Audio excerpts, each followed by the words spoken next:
an underground, paranoid world. From this office, we came into contact with the French women who sympathize with Daesh, the so-called Islamic State.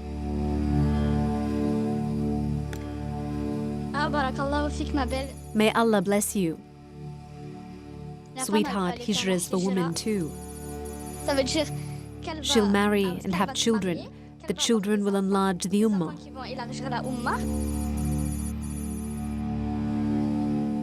They'll be the future mujahideen.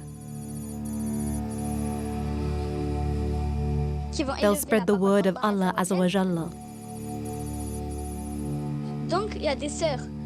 Women who can't do that are advised to seek istishahid in France. On leur conseille de faire istishahid en France.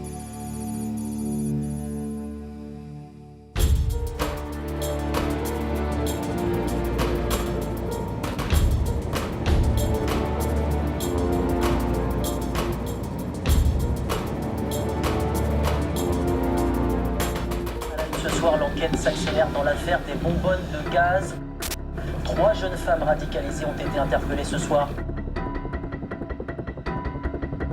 September 2016, and a first for France, a thwarted terrorist attack in which all the suspects are female. Sur ces images, l'une d'elles est arrêtée. Mais Inès Madani, la plus jeune, sort un couteau et s'attaque à un policier. Inès Madani est la fille du propriétaire de cette voiture abandonnée dimanche dernier, à 200 mètres de Notre-Dame, avec à son bord 6 bonbonnes de gaz et 3 bouteilles de carburant. The would-be car bomb was never detonated. Toutes les rues de la ville qui sont bouclées, très difficile d'accéder dans le quartier de la Gare, près de l'avenue Jean Moulin, où les 3 arrestations ont eu lieu. 3 days later, Inès Madani and her accomplices were arrested at this roundabout in a nondescript town just south of Paris. Elles ont quelque chose. I really think there's something fanatical about them. Parce que vraiment. Before it was men, today it's women. What about tomorrow? There's no security at all. It's not right. Sécurité totale, ça va pas.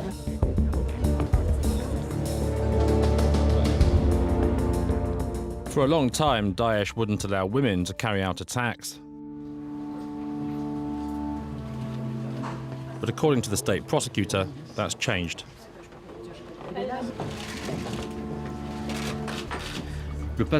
These young women acted this out on the orders of members of the terrorist Islamic State organization in Syria.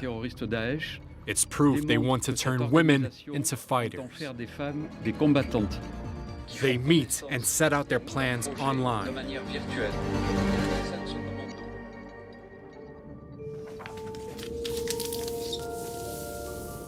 At the time of Monsieur Molin's words, France 24 had already been investigating women's role in jihadism for months. Women who call themselves the Sisters of Aqidah. We started on the internet, a goldmine of information and advice. Extremist propaganda, recruiters' profiles, even manuals for aspiring terrorists. It's a community hostile to the media. So to explore it, 2 of our researchers pretended to be sympathizers. They created fake Facebook profiles and managed to enter into a network of radicalized French women and girls, alienated from society and tempted by violence. To protect their identity, our pair wore niqabs, just like the women they approached.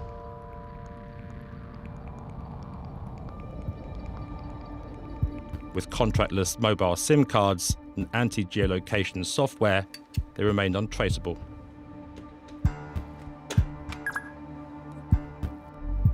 "18 days after setting up their profiles, a man we'll call Abdel got in touch. Are your papers ready? Yes. Why? To prepare for hijra. Hijra, to migrate to an Islamic country. To the jihadists, that means Iraq or Syria. Abdul's wary and controlling. He says he's French, based in Algeria, a claim we can't verify.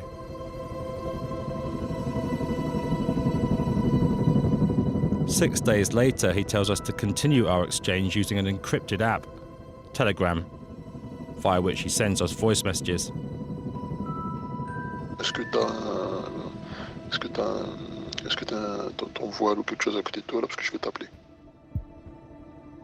Abdul knows that for the sisters, showing one's face to a stranger is forbidden.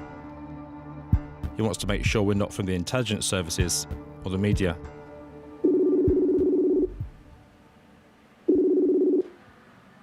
Salam alaikum. Tu m'entends? Et toi? Active rapidement ta vidéo, je vais t'expliquer ce qui se passe en fait. Tourne un peu ton PC à droite à gauche. Il fallait absolument que je te vois maintenant quoi, pour pouvoir continuer. Ok, salam. Ok, pas de soucis, salam alaikum. Ok, salam alaikum. Abdul says he will talk to his religious brothers in Syria about us. Oui. A little later, he calls back. Donc, il m'a dit parce qu'en fait les filles seules, genre c'est un peu délicat là-bas. Il a dit elles seront plus libres si elles arrivent mariées. Je t'aurais proposé de te marier quand même, avec moi ou avec mon frère, mais vraiment entre guillemets par forme quoi, histoire que ça facilite le passage. Je pense que le but là c'est de passer quoi, c'est d'arriver là-bas. And once in Syria, their mission is to give birth to future jihadists. Une fois là-bas, tu vas devenir un facteur hyper important, celui de la prochaine génération. Ton objectif, c'est partir d'ici avec la prochaine génération. Parce que les sœurs là-bas avec les armes, non, c'est pas comme ça que c'est fait. C'est plus les gens pour la prochaine génération. Abdul gets back in touch the next day. J'ai parlé avec les frères. Il faut absolument que tu te prépares vite, quoi. Donc déjà, il faut que tu apprennes à partir à l'aéroport seul et d'une façon naturelle. En fait, ce qu'il faudra que tu apprennes à faire, c'est obéir exactement où il doit y aller, exactement comme je t'ai dit de faire, d'accord? Over the next few weeks, Abdul looks to build up his authority, contacting us several times. He says right now, fighting makes reaching Syria impossible. He wants us to hold tight and wait.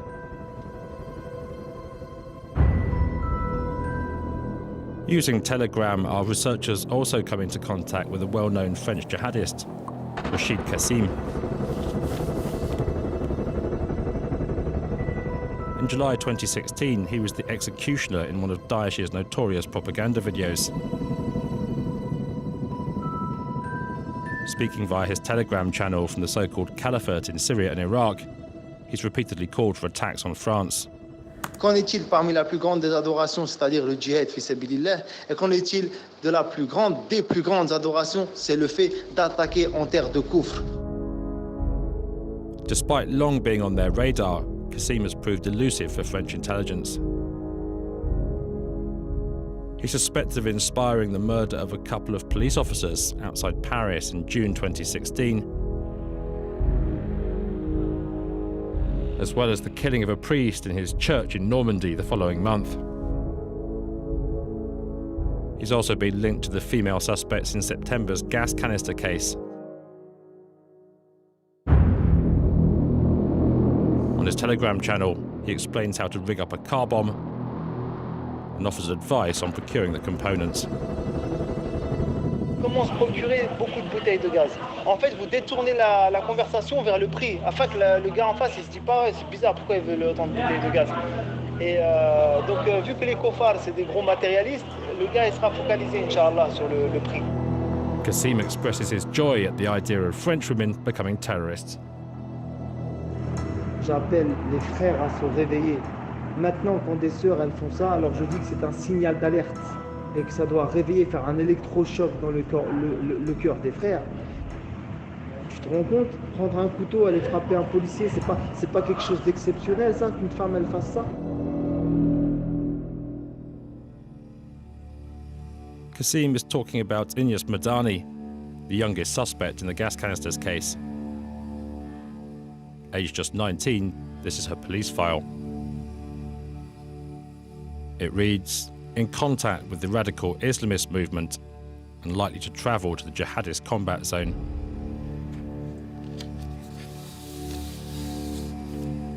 In a letter written before her arrest, Madani pledged allegiance to Daesh. I, Inyas Madani, attack you in your lands in order to terrorize you. Islam will be victorious. Embrace it before it tracks you down and kills you.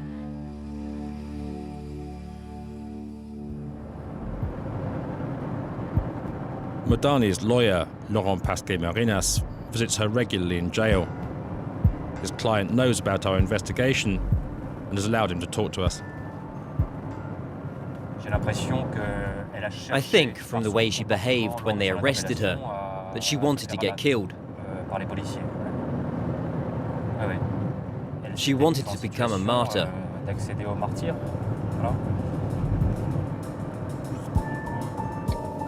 According to Pasquet-Marinas, Madani lived in a virtual world, addicted to the internet and enraged by images of the war in Syria, ubiquitous on extremist websites. He says witnessing Muslim suffering led her down the road to radicalism. Of course, she took the wrong path, but I think it was a desire to act, to do something that motivated her. I think that's the genius of Daesh. The way they've used the internet as a weapon. They've managed to harness the desire for revolt that some young French people have, and they've molded it to lead them towards a misguided, perverted cause.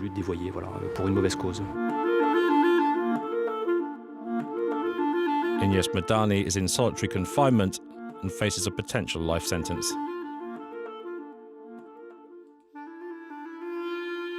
Virginie Leblic from Belgium is a psychologist and a Muslim. Some of her patients are women tempted by extremism. What you notice is that a lot of these girls have personal problems or difficult relationships with their families. They're mentally fragile and emotionally susceptible. Self-confident people don't blow themselves up. These girls are often former cannabis smokers, lacking in self-belief, and easy to manipulate. Many of them suffer from depression and see no purpose in life, so they go looking for a cause.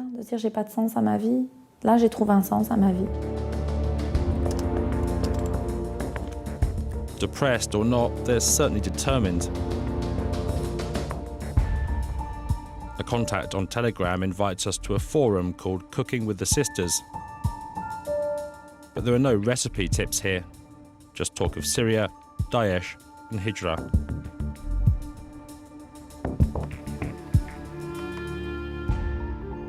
Among those in the chat room, a woman we'll call Amina. Her avatar is a roaring lion. We pretend to be recent converts seeking guidance and ask her about the role of women in Islam. You're asking questions and I'm trying to reply as best I can. If I can't give you an answer, read up about it or talk to those who know. Because I know only as much as the next person. Claims of ignorance could be interpreted as a sign of modesty. But is Amina really as innocent as she seems? In her teenage voice, she leads us into her world. And it starts with Daesh propaganda songs. Al Hayat Media Center presents Ma calache est armée, les civils désarmés, j'élimine des Français, c'est Vaz qu'il faut remercier, ceinture c'est 4 branchés, dans une foule déclenchée, j'explose des Français, c'est Vaz qu'il faut remercier, les musulmans s'élancent, s'explosent. C'est de la bande. Isn't it great? I listen to it on repeat. If you want to talk about it, no worries. I'm here. We're sisters of God. We have to help each other because no one else is going to help us. We know little about Amina and never meet her. But she's willing to share her concept of violence and death. Pray so that Allah blinds our enemies and grants us martyrdom.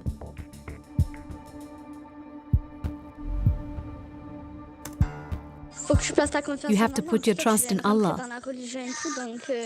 You've only just come into the religion, so some things might seem strange to you, like fear of death, but you shouldn't be scared of death. Allah gives life and Allah takes it away. It's our last exchange. After this, Amina disappears into cyberspace. Is she deluded? Dangerous? Has she been arrested? One thing's for sure. For some young French women, the virtual world of jihad has spilled over into reality. In August 2014, anti-terrorist police arrested several teenagers who discussed staging a firearms attack on a Jewish neighbourhood in the southeastern city of Lyon. 19-year-old Iman was one of them. She grew up in a working-class neighbourhood, part of a large family, with Muslim and Christian grandparents. At 17, she began wearing the veil and tumbled into the ideology of Daesh. 2 years on, she's repentant and agrees to talk to us. I knew what I was doing was serious, but at the same time, I told myself it's for God, so why are you scared? I said to myself I wasn't being a good Muslim if I was scared, so I told myself not to be frightened. Iman says it all started when she fell under the spell of a 15-year-old she met online. We'll call her Camille. She lived hundreds of kilometers away, and according to Iman, the pair never met in real life. On s'est connus sur Facebook. We met on Facebook and exchanged numbers. We chatted for 6 months. I really liked her. It was different from my friends in real life. Because we were so far away from each other, it meant we could talk about everything. I don't know whether I can say it was she who indoctrinated me. I don't know how to describe it. Moi, j'avais jamais pensé à mourir, en fait, tout court. I'd never really thought about dying. It was Camille who gave me ideas like that, little by little. I began hating life and wanting to become a martyr.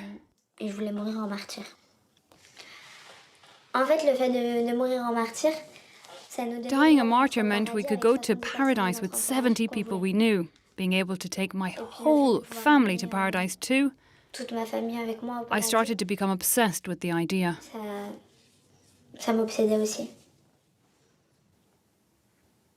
The two young girls planned to steal Camille's father's hunting rifles and launched an attack. C'était tout en fait, c'était juste ça le plan. Des armes et aller tuer. That was it, to take the weapons and go kill people. I agreed to carry out a suicide mission 2 days before I was arrested. Je me suis fait arrêter 2 jours après avoir dit OK. That arrest is what saved my life. Pour moi, ça m'a sauvé la vie, l'arrestation. Investigators say the two young women were in contact with French jihadists in Syria, who urged them towards violence.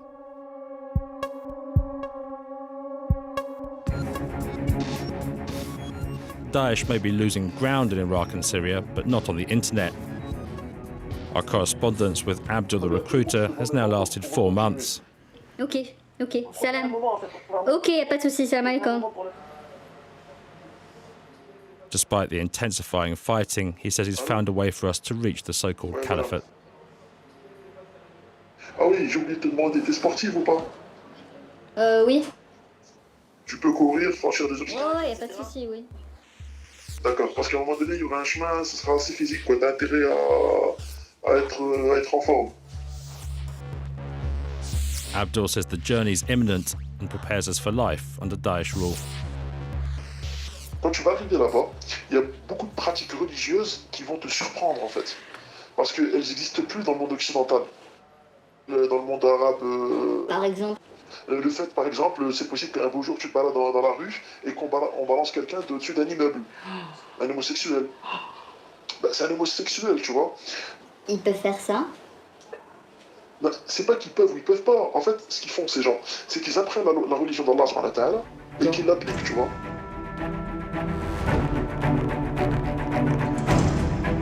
Around 800 French citizens, 1/3 of them women, have abandoned their families to join jihadist groups in Iraq and Syria.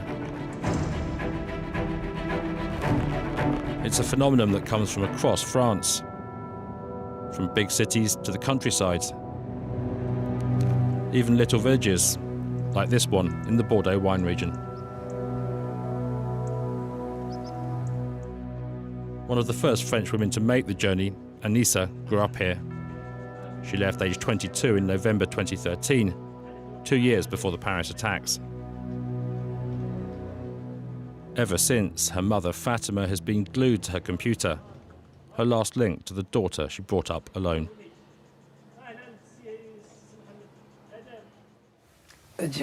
She doesn't say much. We talk about this and that. Quite a lot about the daughter she had recently. Fatima is Moroccan and describes herself as a non-believer. Her daughter converted to Islam at 20. The room she grew up in bears testimony to a brutal upheaval. I can't bring myself to stay here long. It's horrible. Anissa had become a Salafist, a follower of the ultra-conservative form of Islam promoted by Saudi Arabia. It demands the full veil for women and strict gender segregation. She tore down the posters of her childhood idol, the pop singer Jennifer, and stopped listening to music.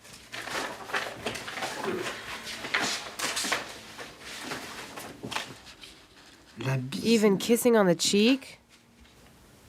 In Islam, if a man and a woman are planning to get married, they're not allowed to kiss each other. I have to stop reading this. It's driving me mad.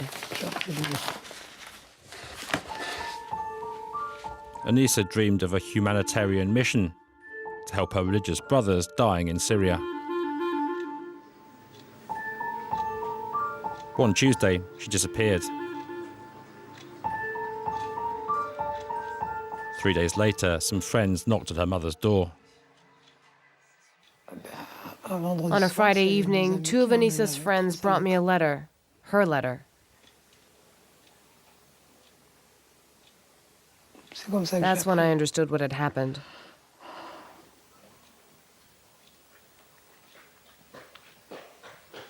They made sure there wasn't a word. And no one picked up the phone. I'd been calling since Tuesday, but nobody answered. Not one of them picked up.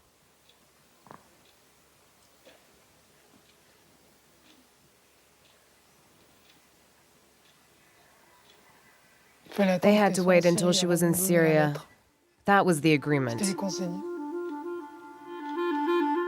Mum, sit down and read this carefully. Some people will tell you it's because of extremism, but believe me, nobody made me do this. I thought about it long and hard. If I told you, you'd never have let me go. I've decided to leave for Syria. It's peaceful here. Don't cry, I'm not dead. I'm just elsewhere. In a place where I can truly be happy. In time, you'll get over it. I love you, Anissa. She never asks me how I am. She knows the answer. Are you angry at her? No, I'll never be angry at her.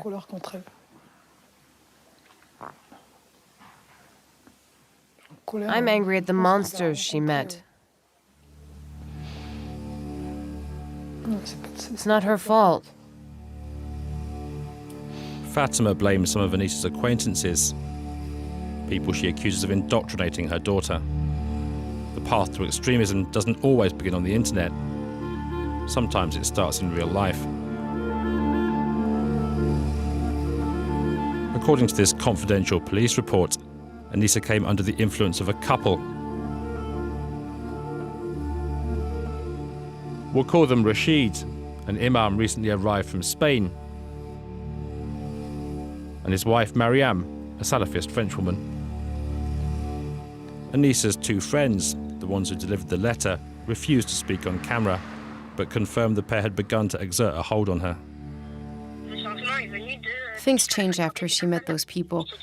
They were nice, but the vicious circle started there. That's why it happened.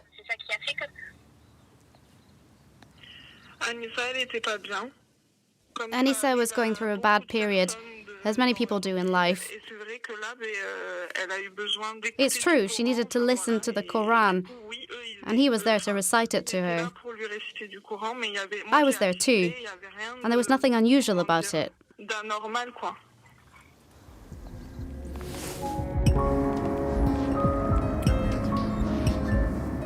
We failed to reach Rashid by phone, but find him in the car park outside the local mosque. We ask him about Anissa. I don't know her. You don't know her? She's called Anissa? Anissa. I don't know Anissa. Are you sure about that? Yet our sources tell us Rashid went to Anissa's house with his wife and a cousin from Spain who was looking to marry. His French becomes hesitant. Etienne Huver, enchanté.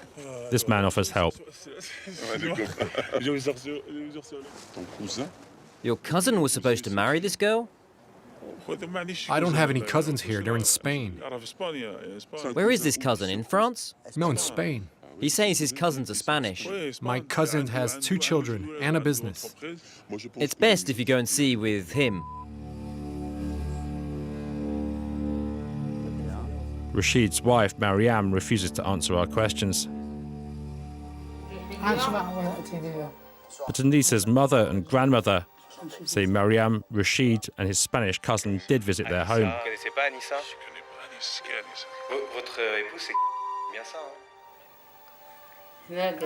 They sat there.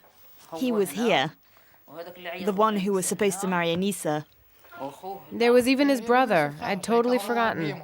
And his wife Mariam was here. She was completely covered up. Could you see her face? Just the eyes. She could hardly eat. Rashid's a tyrant. My granddaughter never prayed in front of him. He ordered her to pray there. She prayed in front of me. I don't know what he did to influence her. He blinded her.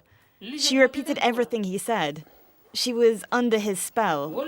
He's what made her go crazy.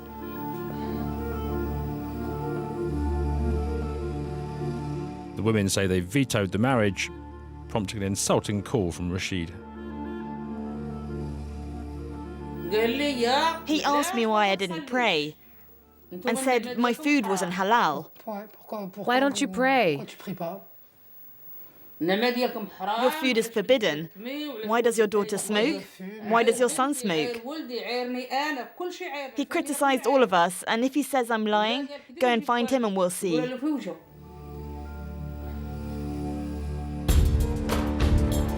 Our inquiries suggest the couple may have reinforced Anissa's increasingly conservative views, but nothing links them to her departure for Syria. A third person may have been involved, Anissa's best friend. We'll call her Yasmin. Suspected of having jihadist sympathies, could she have pushed her to leave? Before Anissa's departure, Yasmin wrote her this letter. May Allah congratulate you, Anissa. I thought I was crazy, unhappy in life. People see me as a foreigner, and I'm glad of it. Be a foreigner for your family. God will thank you. I'm proud of you. I love you.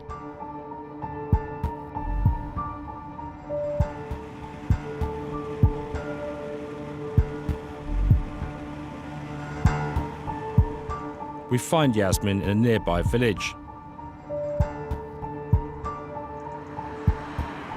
Authorities have placed her under strict surveillance as part of France's ongoing state of emergency. And she has to report to the police 3 times a day. Here she is with her 18-year-old sister, also deemed to be radicalized. She too has to sign in with the authorities. The pair are suspected of trying to leave for Syria in 2014, 7 months after Anissa's departure.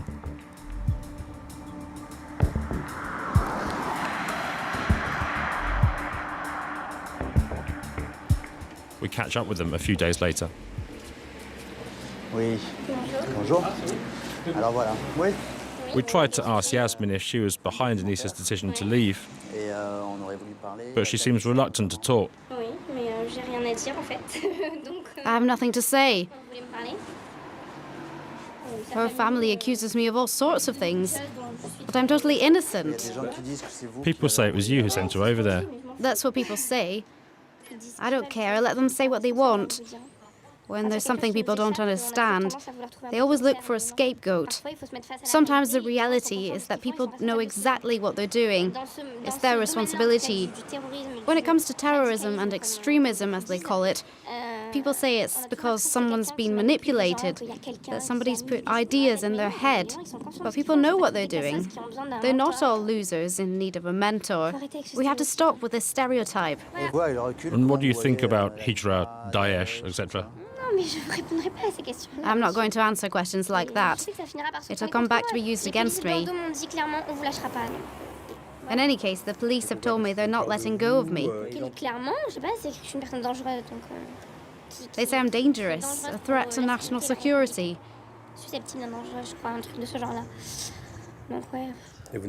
And are you dangerous? I don't know, maybe. No, of course not.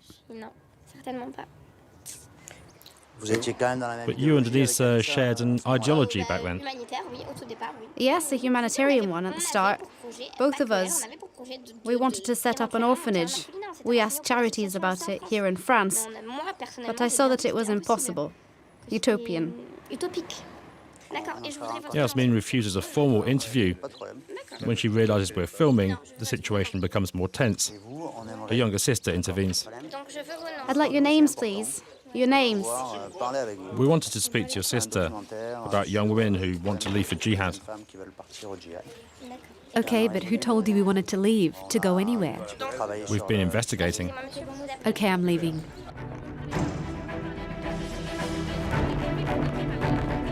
We tried to contact Yasmin again through her lawyer, but she refuses to speak.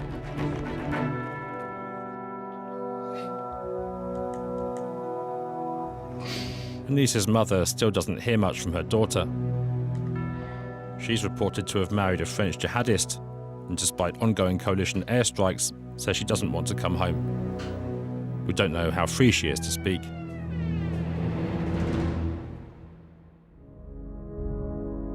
During our investigation, we also met several French women who have returned from Syria. Marie was the only one who agreed to speak to us on camera. She tells us that when she left France, she believed in what Daesh called a humanitarian mission. But after arriving in Raqqa with her 5-year-old son, she quickly became disillusioned with the conduct of her fellow Westerners.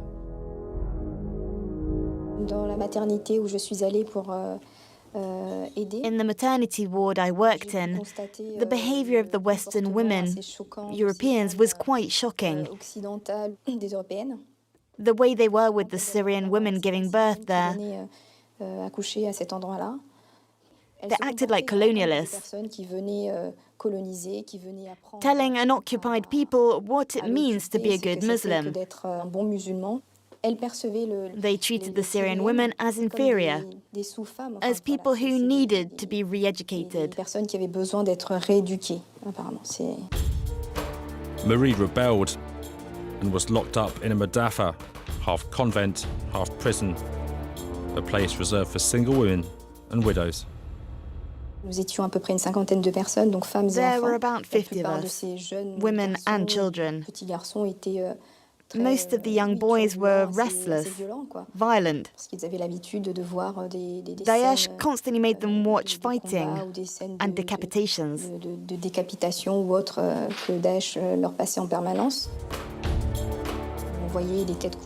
You saw severed heads, people burned in cages. The women, young and middle-aged, applauded. They took pleasure in seeing these things. I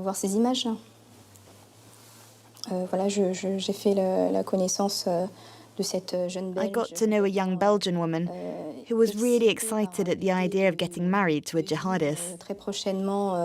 Un mariage qui se préparait pour elle avec un djihadiste. Enfin, on l'avait aperçu par les vitres We saw him through the windows of the Madafa. He looked grubby, like he too had just come out of adolescence. His gun weighed nearly as much as he did. It was like he was a teenager looking forward to his first sexual experience. He wasn't exactly a knight in shining armor. I don't know what they were all thinking of.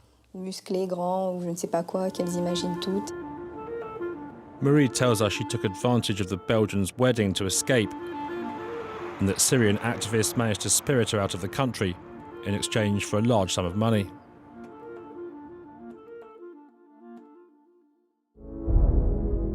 As Daesh loses territory in Syria and Iraq, the French women of the so-called caliphate are trying to return home.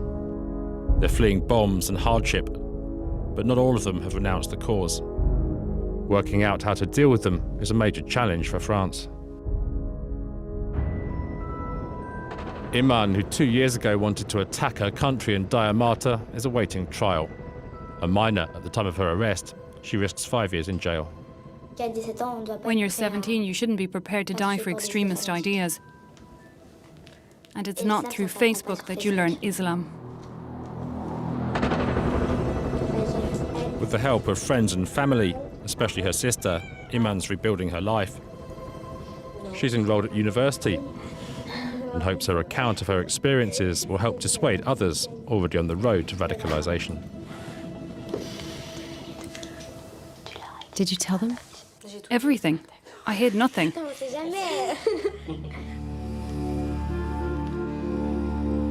Manipulated victims or willing followers of Daesh, France's female extremists have emerged from the shadows, a growing challenge for the country's anti-terrorist investigators.